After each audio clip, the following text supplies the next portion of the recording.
atvykę į smegenistų laboratoriją. Dar vienas puikus eksperimentas, kuris vadinasi slaptarakštis iš pieno.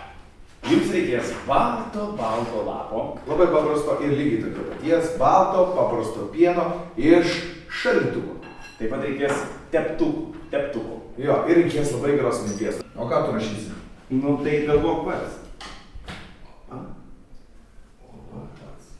Nu, Olai, rūmai. Čia rašai.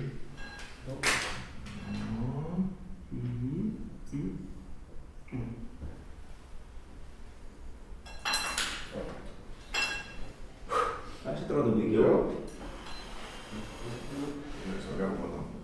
Ir nieko neturi matytis. Po to, kai parašote slaptą laišką, pasiimate lygintuvą ir tada pradedate lyginti. Lyginti?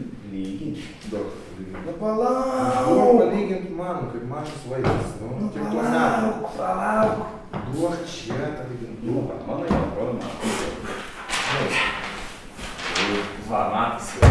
Parodys. Kad tau parašiau. Bloga, aš parašiau.